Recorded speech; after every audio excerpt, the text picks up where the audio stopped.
बिस्मिल्लाहिर्रहमानिर्रहीम। अस्सलाम वालेकुम जनाब। स्टोरी मैंने एक ही शेयर करनी है। आज 16 दिसंबर है और 16 दिसंबर में पाकिस्तान की तारीख़ में 16 दिसंबर दो स्याह बाब हैं। एक सकूत ढाका यानी ढाका डिबेकल और 1971 और एक आर्मी पब्लिक स्कूल पेशावर का सानिया 2016 में हुआ था। 7 बरस बीत गए हैं उसको, इस सानिया को भी। बहुत ये एक स्याह बाब हैं पाकिस्तान के माथे पर। ये दोनों स्याह बाब कलंक के टीके की तरह हैं। बहुत सारे सवालात उठा रहे हैं। आज मैं ढाका डिबेकल जो हमीदुर्रहमान जस्टिस हमीदुर्रहमान कमीशन रिपोर्ट थी, वो रिपोर्ट आपके साथ शेयर करूंगा।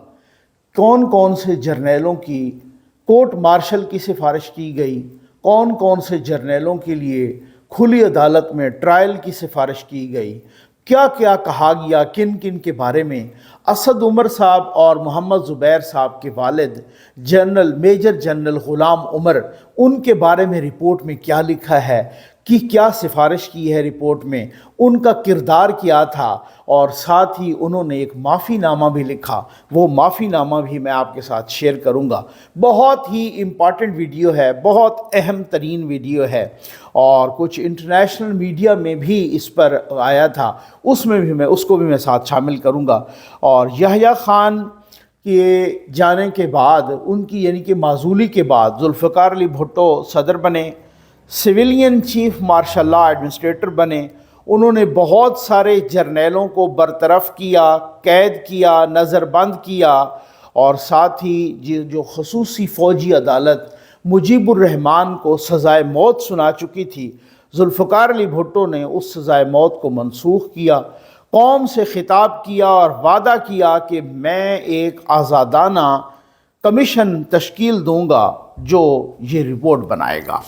उन्होंने 26 दिसंबर 1971 को एक कमीशन तश्कील दिया।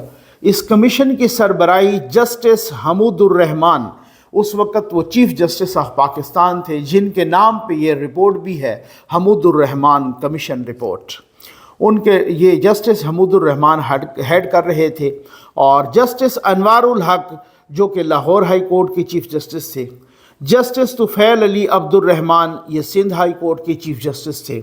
और इसी तरह से साथ आर्मी से lieutenant general retired Altaf Qadir को लगाया गया और उस वक़्त के सुप्रीम कोर्ट के जो कि रजिस्ट्रार थे उनको भी साथ हेल्प के लिए लगाया गया। ये बहुत बड़ा सानिया था, बहुत बड़ा। एक सितम ज़रीफ़ी है कि ये रिपोर्ट इंडिया में लीक हुई, फिर पाकिस्तान में लीक हुई। यानी आप सितम ज़रीफ़ी देखें कि हमीदुर्रहमान कमीशन की रिपोर्ट इंडिया में लीक हो जाती है और एबटाबाद कमीशन की रिपोर्ट यहाँ हमें अल जज़ीरा में छपी हुई नज़र आती है। आप तारीख़ का जबर देखें, सितम ज़रीफ़ी देखें, जुल्म देखें।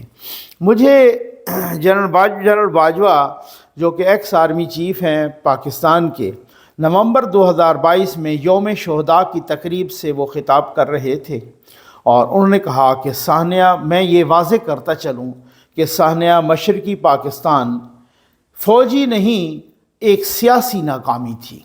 अब आप अंदाज़ा कीजिए इसका। आप अगर हमीदुर्रहमान कमीशन रिपोर्ट देखें और पढ़ें, ये बहुत बड़ी एक ज़ख़ीम रिपोर्ट है। इसको ज़रूर पढ़ें आपको पता चल जाएगा इसमें क्या क्या है। हमीदुर्रहमान कमीशन रिपोर्ट है, कैसे कैसे हथियार डाले गए, किस तरीके से अयाशियाँ की गईं, किस तरीके से अपनी ही धरती और अपने ही लोगों पर जुल्म, और इसी रिपोर्ट के अंदर लिखा हुआ है जुल्म और जबर रवा रखा गया। किस तरीके से अयाशियाँ, किस तरीके से वहाँ जाके भी इंडिया की कैद में जाके भी इन जर्नैलों और ब्रिगेडियरों की किस तरीके से अयाशियाँ रहीं। ये आप इसको ज़रूर पढ़िएगा, इस तरीके से आपको पता चलेगा बहुत सारी चीज़ों का। और जनाब जनरल बाजवा साहब फरमाते हैं कि ये तो एक सियासी नाकामी थी। मुझे ये बताएं कि उस वक़्त सियासत कौन कर रहे थे? उस वक़्त सियासत भी जर्नैलों के हाथ में थी, उस वक़्त सियासी हुक्मरान भी जर्नैल थे। और अगर ये सियासी नाकामी होती तो फिर हमीदुर्रहमान कमीशन रिपोर्ट किसी सियासतदान को भी सज़ा सुना देती उसने किसी भी रिपोर्ट में सबसे जो अहम, बल्कि जो अहम तरीन हिस्सा होता है ना, वो उसकी रिकमेंडेशंस होती हैं। उसमें पहले बहुत कुछ किया गया, बहुत कुछ कहा गया, क्या सरेंडर लाजमी था, बहुत सारी चीज़ें उसमें हैं, और एट्रॉसिटीज़, जुल्म जबर किस तरीके से किया गया, किस तरीके से लूट मार की गई, बैंकों तक को लूटा गया, किस तरीके से क्या किया और किस किस ने किया, सब कुछ उसमें लिखा हुआ है। अभी तो मैं समझता हूँ कि लोग कहते हैं इस रिपोर्ट में कुछ भी नहीं लिखा हुआ। जो रिपोर्ट जुल्फ़िकार अली भुट्टो के हवाले हुई थी वो पता नहीं फिर वो किधर गायब हो गई, ठीक है ना। तो वो अगर रिपोर्ट सामने आती तो आपके पैरों तले से ज़मीन निकल जाती, लेकिन अगर आप इस रिपोर्ट को भी पढ़ें तो आपके पैरों तले से ज़मीन तब भी निकल जाती है। अब सबसे जो अहम हिस्सा होता है वो रिकमेंडेशंस होती हैं, और वो रिकमेंडेशन होती हैं जनाब वो कि जो सिफारिशात करती है कमीशन, जो सिफारिशात करता है, यानी अपना सारी रिपोर्ट बना के कोई 300 गवाहान के इंटरव्यूज़ किए गए, जिनमें जर्नैल भी शामिल, ब्रिगेडियर भी शामिल, और कुछ लोग भी शामिल, कुछ सिविलियन लोग भी शामिल, बहुत सारे लोगों, रोहिदाद खान उसमें भी, उनका भी एक बहुत बड़ा किरदार है, उस वक़्त वो सेक्रेटरी इतलात थे। तो वो जनाब जो बहुत सारे लोगों के 300 लोगों के इंटरव्यूज़ किए गए, उन इंटरव्यूज़ की रोशनी में और फिर आखिर पे जब वो एक रिकमेंडेशन बनाते हैं, वो चैप्टर बड़ा अहम होता है, वो आप ज़रूर पढ़िएगा और बहुत गौर से पढ़िएगा। तो जनाब ये कुछ खुली अदालत में मुकदमा चलाने की कुछ के ख़िलाफ़ सिफारिश की गई। कौन कौन थे ये मैं आपको बताता हूँ। खुली कमीशन ने, यानी हमीदुर रहमान कमीशन ने खुली अदालत में मुकदमा चलाने की सिफारिश की। उनमें एक थे याह्या खान, जनरल याह्या खान। वो उस वक़्त सदर भी थे, चीफ़ मार्शल लॉ एडमिनिस्ट्रेटर भी थे, वज़ीर दिफा भी थे और वज़ीर ख़ारजा भी थे। जुल्फ़िकार अली भुट्टो ने उन्हें नज़रबंद किया था। जनरल ज़ियाउल हक ने आके नज़रबंदी ख़त्म कर दी। 10 अगस्त 1980 को अपने भाई मोहम्मद अली के घर इंतकाल किया, और कमीशन ने तो कहा कि खुली अदालत में इनके ख़िलाफ़ मुकदमा चले, लेकिन उनको हमने फ़ौजी एजाज़ के साथ अपने परचम में लपेट के दफना दिया। अब समझ आ गई आपको, ज़रा आप सुनते जाएं, हौसला रखें, सुनते जाएं। दूसरे जनरल अब्दुल हमीद थे, डिप्टी कमांडर इन चीफ, 20 दिसंबर 1971 को बरतरफ हुए। फिर लेफ्टिनेंट जनरल MM पीरज़ादा थे, सदर के प्रिंसिपल सेक्रेटरी थे, ये भी 20 दिसंबर को बरतरफ हुए। लेफ्टिनेंट जनरल गुल हसन खान, अब ये सारे वो हैं जिनकी खुली अदालत में कमीशन ने कहा कि इन पर खुली अदालत में मुकदमा चलाया जाए, हमने उनको परचम में लपेट के दफना दिया। अच्छा, लेफ्टिनेंट जनरल गुल हसन खान, ये ज़रा लतीफ़ा सुने। Gul Hasan chief of general staff थे उस वक़्त GHQ में, CGS। जुल्फ़िकार अली भुट्टो ने बरतरफ करने की बजाय उनको जनरल के ओहदे पर तरक्की दी और फ़ौज का कमांडर इन चीफ बना दिया। ये आखिरी कमांडर इन चीफ थे। उसके बाद इस ओहदे का नाम आर्मी चीफ यानी चीफ ऑफ जनरल यानी चीफ ऑफ आर्मी स्टाफ रखा गया। उससे पहले ये कमांडर इन चीफ होते थे, तो इनको कमांडर इन चीफ बना दिया गया। फिर वो ज़ाहिर बैकलैश तो आना था भाई, जो हमीदुर रहमान कमीशन ने सिफारिश की कि उनका खुली अदालत में मुकदमा चलाया जाए, आपने उनको जनरल के ओहदे पर तरक्की दी और आर्मी चीफ बना दिया, यानी कमांडर इन चीफ बना दिया। 2.5 माह के बाद उनको भी बरतरफ किया गया। एयर मार्शल यानी एयरफोर्स के सरबराह रहीम ख़ान को भी बरतरफ किया गया। नेवी के सरबराह मुजफ़्फ़र हसन को भी बरतरफ कर दिया गया। और फिर भुट्टो ने, अब उसके बाद एक नया लतीफ़ा सुने कि जनरल गुल हसन को बरतरफ तो किया, लेकिन उन्हें ऑस्ट्रिया में सफ़ीर लगा दिया, माशाअल्लाह। फिर वो पिंडी के आखिरी उन्होंने अयाम पिंडी के एक क्लब के 2 कमरों में गुजारे। 10 अक्टूबर 1999 में वफ़ात पाई, और फिर वो फ़ौजी एजाज़ और परचम में लपेट के दफनाए गए। अब आ जाएं जनाब मेजर जनरल ग़ुलाम उमर पर, जो असद उमर साहब और मोहम्मद ज़ुबैर साहब के वालिद गिरामी थे। और जनाब मेजर जनरल ग़ुलाम उमर साहब, अब आप अंदाज़ा कीजिए, इनके बारे में भी कमीशन ने सिफारिश की कि खुली अदालत में इनका भी ट्रायल किया जाए। इन्होंने भी क्रिमिनल नेगलिजेंस की, इन्होंने भी गलतियां की, इनका भी वो ट्रायल किया जाए। और ये उस वक़्त नेशनल सिक्योरिटी काउंसिल में याह्या खान के नायब थे, यानी एक तरह से वाइस थे। ये गालिबन नेशनल सिक्योरिटी काउंसिल के सेक्रेटरी थे। اور ان پر الزام ہے کہ انتخابی نتائج پر اثر انداز ہونے کے لیے پاکستانی صنعت کاروں سے فنڈز جمع کیے، اور بریگیڈیئر اے آر صدیقی جو کہ D G I S P R تھے غالباً اس وقت، انہوں نے کہا کہ یہ 2 کروڑ روپے جمع کیے۔ بھائی 1971 میں 2 کروڑ روپے! اب یہ طریقہ واردات ایک ہی ہے جیسے اب جنرل فیض صاحب نے 2018 کے الیکشن سے پہلے فنڈز جمع کیے تھے مختلف لوگوں سے، اور پھر اس کے بعد آپ دیکھیے کہ کہا جاتا ہے کہ 28 لاکھ روپے دوستوں میں، سیاسی قوتوں میں تقسیم کیے گئے، اور ماشاءاللہ پھر باقی کدھر گئے اس کا کوئی پتہ ہی کوئی نہیں ہے، ٹھیک ہے نا۔ اور ذوالفقار علی بھٹو نے میجر جنرل غلام عمر کو 20 دسمبر کو برطرف کیا، لیکن ضیاء الحق نے برطرفی ختم کی، بلکہ Pakistan institute of international affair کے چیئرمین لگا دیے۔ اکثر و بیشتر ایسا ہے کہ ذوالفقار علی بھٹو نے تو گل حسن کے بارے میں غلطی ضرور کی، جنرل گل حسن کے بارے میں، لیکن جن کو انہوں نے برطرف کیا یا نظر بند کیا، آ کے جنرل ضیاء نے سب کو چھوڑ دیا، ٹھیک ہے جی۔ اب میجر جنرل غلام عمر کا ایک معافی نامہ بھی ہے، اور وہ معافی نامہ بڑا اہم ہے۔ وہ معافی نامہ ڈان میں بھی چھپا ہے، ٹھیک ہو گیا نا، ڈان میں۔ اور یہ جو معافی نامہ ہے جو ڈان میں بھی چھپا ہے، اس کے بارے میں یہ ذرا تھوڑا سا میں آپ کو پڑھ کے بھی سنا دیتا ہوں۔ یہ کیا لکھا انہوں نے؟ ذوالفقار علی بھٹو کو لکھا تھا، ظاہر ہے وہ اس وقت ذوالفقار علی بھٹو ہی حکمران تھے، تو یہ میجر جنرل غلام عمر صاحب، اسد عمر صاحب کے والد اور محمد زبیر کے بھی والد، انہوں نے لکھا کہ I wish to state that whatever I may have done in the past in my official capacity was under the orders of the then government, and I have always been loyal and continue to remain loyal to the concept of Pakistan. سر جو میں نے اس وقت کیا تھا وہ میں government کی instructions پہ کیا تھا۔ بعد میں ہمیں سبق دیتے ہیں جنرل حمید گل اور اس ٹائپ کے لوگ کہ جب آپ کو اللیگل آرڈر آتا تو آپ کو نہیں ماننا چاہیے، یعنی سویلینز کو اور باقیوں کو یہ سبق دیتے ہیں۔ اس وقت کہتے ہیں کہ میں نے، اس کے بعد کیا لکھتے ہیں؟ I express my regrets for anything which may have been attributed to me and which might have caused any embarrassment to the government of Pakistan. میں معافی مانگتا ہوں کہ جو کچھ مجھ سے غلطی ہوئی اور گورنمنٹ آف پاکستان کو جو embarrassment who, government of Pakistan کو embarrassment نہیں، یہ پاکستان کی embarrassment تھی۔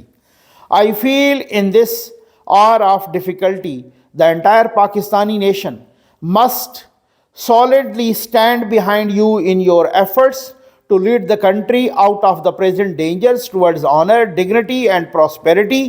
اب بھٹو کو پالش کرنا اس نے شروع کر دیا۔ اسی وجہ سے وہ کسی کتاب میں پڑھ رہا تھا، کس نے کہا، ہاں ذوالفقار علی بھٹو کے اپنے لائر تھے یحییٰ بختیار، انہوں نے ایک جملہ لکھا کسی کتاب میں پڑھ رہا تھا، اور وہ یحییٰ بختیار کہتے ہیں کہ ذوالفقار علی بھٹو کو خوشامدیوں نے مروا دیا۔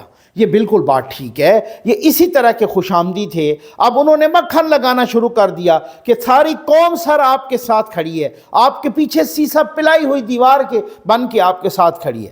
مائی humble life is completely at your disposal sir, میری جو لائف ہے میں بس آپ کے رحم و کرم پہ ہوں سر۔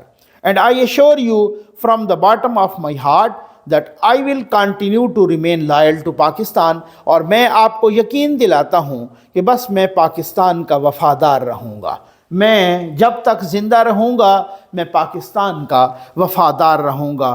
یہ جناب جنرل غلام عمر صاحب کا جو معافی نامہ تھا، ٹھیک ہو گیا نا۔ اب جنرل اب سنیے گا، بہت دلچسپ حقائق ہیں۔ میجر جنرل ابو بکر عثمان مٹھا، اس کو بھی 20 دسمبر کو برطرف کیا گیا، اور 20 دسمبر کو برطرف کیا تھا کمانڈر ان چیف جنرل گل حسن صاحب نے۔ دسمبر 1999 میں لندن میں انتقال کیا۔ ان کے ایک دوست نے ان کی مسز کو 1-2-4 جملے لکھے تھے، اور وہ کہتا تھا کہ وہ اپنی زندگی کے اختتام پر بس وہ ایسا کمرہ چاہتا تھا کہ جس میں وہ آرام کرے، سوئے، پڑھے، اور پھر ان کو کھڑکی سے بس دور سے کو سبززار نظر آئے، کو پہاڑ نظر۔ اچھا میں آپ کو بتاؤں کہ جتنے بھی سوائے ایک کے، میں وہ بھی آپ کو بتاتا ہوں وہ کون بے شرم تھا، سوائے ایک کے جتنے تھے وہ منہ چھپاتے رہے۔ وہ کوئی پنڈی کے 2 کمروں کے کلب میں، کوئی بھائی کے گھر میں، کوئی کہیں لندن میں، کہیں ادھر ادھر چھپ کے رہے، منہ نہیں دکھا سکتے تھے اپنی قوم کو، अपने मुल्क को, अपनी धरती को मुंह दिखाने से शर्मा रहे थे, क्योंकि उन्होंने करतूत ही ऐसे किए थे। अब इन्होंने मेजर जनरल अबू बकर उस्मान मिठा ने ये SSG कमांडो की बुनियाद रखी थी, और SSG कमांडो ने ही उनको आखिरी गार्ड ऑफ ऑनर भी दिया था, और फिर वही हुआ, फ़ौजी एजाज़ के साथ इन्हें परचम में लपेट के दफना दिया गया। अब ये सूरत हाल थी। अब उसके बाद है लेफ्टिनेंट जनरल इरशाद खान, ये कमांडर 1 कोर थे। अब 500 देहात, ये वो सियालकोट और उससे रिलेटेड जो इलाका है, 500 देहात दुश्मन के हवाले कर दिए लेफ्टिनेंट जनरल साहब ने बग़ैर किसी मज़ाहमत के। ये मैं बताता हूँ कि मज़ाहमत ज़रूरी थी, जो आज जनरल ये इसी रिपोर्ट में लिखा हुआ है कि क्या मज़ाहमत ज़रूरी थी, सरेंडर ज़रूरी था, क्या जो इन्होंने हथियार डाले वो ज़रूरी थे, ये भी मैं आपको बताता हूँ। तो उसके बाद जो है ना, जो जनरल बाजवा साहब कहते हैं कि ये तो एक सियासी नाकामी थी, हमारी फ़ौज तो बड़ी बहादुरी से, नो डाउट फ़ौज बहादुरी से लड़ती होती है, हमारी फ़ौज बड़ी बहादुरी से लड़ी, और जनाब वहाँ पर जो है ना जिस तरीके से वो कहते हैं कि 92-93 हज़ार फ़ौजी नहीं थे, 34 हज़ार फ़ौजी थे। ये भी माशाअल्लाह उन्होंने गाड़ के झूठ बोला है, कोई 34 हज़ार नहीं थे, 92-93 हज़ार थे, उनमें से कोई 60-70 हज़ार फ़ौजी थे। और वो फिर जो है ना जिस तरीके से वो कहते हैं कि भाई इंडिया की फ़ौज 2.5 लाख थी, मुक्ति बाहिनी 2 लाख ट्रेंड आर्मी थी, तो इतनों के साथ हम कैसे लड़ते? इतनों के साथ लड़ा जा सकता था, ऐसी कोई बात नहीं है जनाब। और इंडिया की फ़ौज आज भी हमसे बहुत बड़ी है, ये ऐसी बात नहीं इतनों के साथ। तो मुझे याद है एक बंदा वहाँ जो उस जंग में लड़ के आया था, मैं अब नाम तो नहीं लूँगा, काफ़ी अर्सा पहले एक दफ़ा हमें मिला, तो वो कह रहा था कि वहाँ पर वो कैदियों में भी थे, और वहाँ पे आए तो उन्होंने कहा कि जब सरेंडर किया तो कितने लोगों ने, कितने फ़ौजियों ने अपने आप को वहीं पे गोली मार दी। उन्होंने कहा कि नहीं, हम इंडिया की सरज़मीन में नहीं जाएंगे, इधर ही दफन हो जाएंगे। उन्होंने ख़ुदकुशी कर ली, उन्होंने गोली मार दी थी। अब उसके बाद जो है ना जिनकी कोर्ट मार्शल की सिफारिश हुई, वो पहले नंबर पे lieutenant general Amir Abdullah Khan Niazi, ठीक है ना। ये उनके बारे में, ये मकौला उन्हीं के बारे में मशहूर है कि जो जंग में मारा जाए वो शहीद, जो बच जाए वो गाजी, और जो भाग जाए वो नियाज़ी, ठीक है ना। अब ये कमांडर ईस्टर्न कमांड थे, ईस्टर्न कमांड के सरबराह थे ये lieutenant general Amir Abdullah Niazi. अच्छा, दूसरी जंग अजीम में ये बर्मा के महाज पे लड़े और बड़ी जाँ फशानी के साथ लड़े। इस पे भी कभी सोचिएगा, मैंने जब ये पढ़ा मुख्तलिफ़ किताबों में, और फिर उसके बाद इतनी जाँ फशानी से लड़े कि मिलिट्री क्रॉस का और इन्हें टाइगर का खिताब, टाइगर नियाज़ी, इन्हें टाइगर का खिताब दिया गया। लेकिन जब यहाँ लड़े अपने लिए तो फिर वो बार बार GHQ को कह रहे, ये रिपोर्ट में लिखा हुआ है, बार बार GHQ को कह रहे हैं जी इजाज़त दी जाए हमें सरेंडर करने की।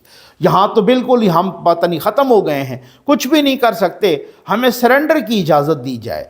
कमीशन ने इनके बारे में 15 इल्ज़ामात लगाए, वो 15 1 2 3 लिखे हुए हैं, बहुत ही क्रिमिनल नेगलिजेंस, अखलाकी बेराह रवी के भी इन पर इल्ज़ामात हैं जनाब, और पान की स्मगलिंग के भी इल्ज़ामात हैं, ठीक है ना। ये अब आप अंदाज़ा कीजिए, यहाँ जंग शुरू है, यहाँ इन्होंने लुट मार मचाई हुई है, और पान की स्मगलिंग और साथ तिजारत की हुई है माशाअल्लाह। तो उसके बाद उन्होंने कहा कि ये मैं क्या सुन रहा हूँ कि राशन कम पड़ गया है, क्या इस इलाके में सारी बकरियाँ और गायें ख़त्म हो गई हैं? पकड़ो, ये दुश्मन का इलाका है। और हम बर्मा में भी ऐसे किया करते थे। ये जो जनरल फरमान अली थे ना, उस वक़्त यूँ समझ लीजिए कि ISI सरबराह या उनके ज़िम्मे इंटेलिजेंस का जो पूरा वो इंतज़ाम था या पूरा ओहदा था उनका, उन्होंने अपनी किताब में भी उनके बारे में लिखा। और जब कमीशन को उन्होंने इंटरव्यू दिया तो ये इंटरव्यू में उन्होंने ये भी बताया था कि हमें नियाज़ी साहब ने ये कहा था। अच्छा, जुल्फ़िकार अली भुट्टो, अब ज़रा देखिए, जुल्फ़िकार अली भुट्टो ने इनको बरतरफ़ किया। ये वो वाहिद बेशरम आदमी था, बेशरम नियाज़ी, कि जो कोई नहीं छुपा, किसी कमरे में छुप के नहीं बैठा, ललकारता रहा उल्टा कि मेरा कोर्ट मार्शल करके दिखाओ। जुल्फ़िकार अली भुट्टो ने इसे बरतरफ़ किया, और PNA के जलसों में जुल्फ़िकार अली भुट्टो के ख़िलाफ़ ये बंदा तकरीरें करता रहा। سارے گمنام ہو گئے. 2 فروری 2004 کو یہ فوت ہوا. سارے گمنام ہو گئے, سر چھپاتے رہے, منہ چھپاتے رہے.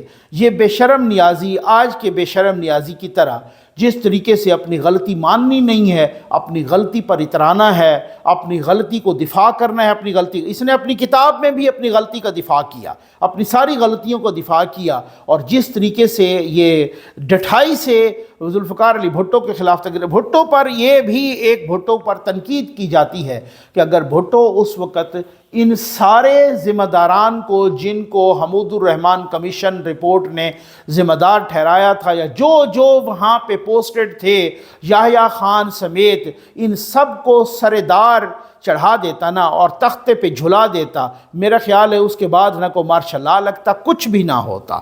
اور یہ اس کے بعد جو ہے نا, یہ میجر جنرل محمد جمشید, یہ کمانڈر 36 ڈویژن, ڈھاکہ کا دفاع ان کے ذمہ تھا. انہوں نے بھی غبن لوٹ مار شروع کی. نیشنل بینک سراج گنج برانچ, اس کا اس وقت 1971 میں 1,35,00,000 روپے, یعنی آج تو اربوں میں بنیں گے نا, 1,35,00,000 روپے لوٹ لیے. اور 16 دسمبر کے بعد جب ان کو برطرف کیا گیا اور ان کو نظر بند کیا گیا, ان کی بیگم سے بہت کروڑوں روپے بھاری کرنسی, لاکھوں کروڑوں روپے ان کی بیگم سے برآمد ہوئی. یہ حالات ہیں, ذرا سنتے جائیں, شرماتے جائیں. ہاں یار شرم تو آئے گی ہمیں. میجر جنرل رحیم خان, یہ کمانڈر 39 ڈویژن تھے, ان کو کومیلا کا دفاع, کومیلا یہ وہ جو ہے نا شہر, کومیلا کا دفاع ڈھاکہ کے ساتھ پسپائی اختیار کی انہوں نے بھی.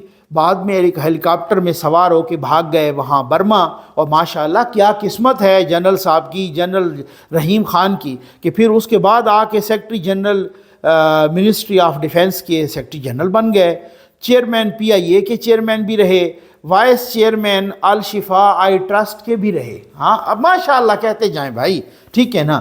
بریگیڈیئر باقر صدیقی, یہ بھی, ان کا بھی. اب آپ یہ وہ لوگ ہیں جن کے بارے میں کورٹ مارشل کی سفارشیں ہوئی ہیں, ٹھیک ہے نا. جنرل نیازی کے معتمد خاص, جنرل ناگرا کے سامنے ہتھیار ڈالے. دوران ایک اچھا مزے کی بات ہے کہ یہ قید ہو کے گئے انڈیا.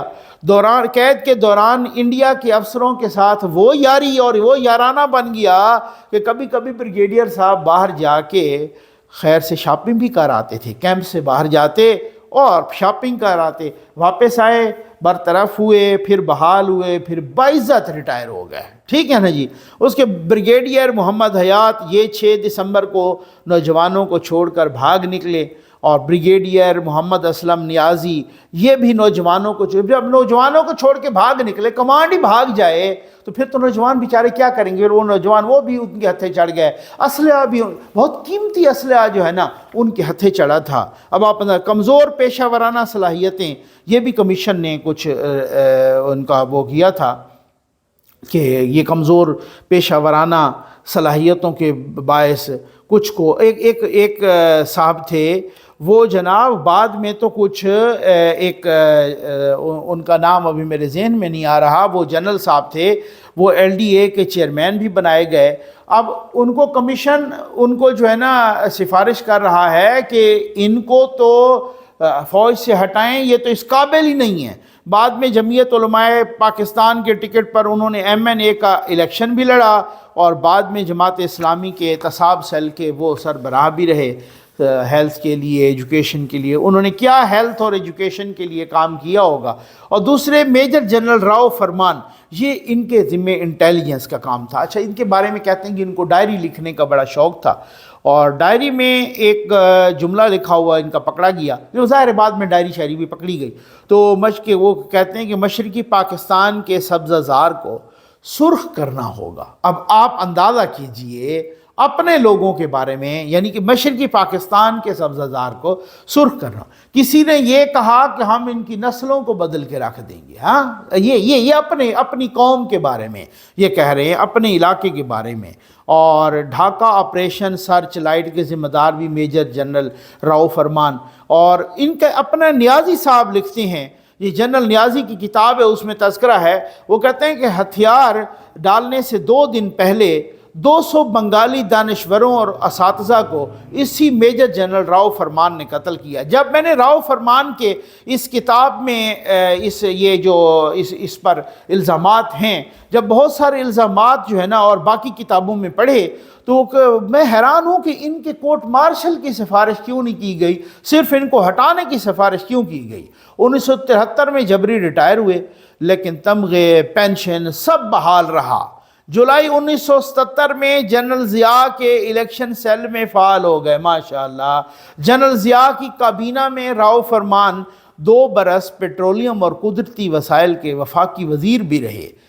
21 جنوری 2004 کو وفات ہوئی اور فوجی اعزاز کے ساتھ پرچم میں لپیٹ کے دفنائے گئے۔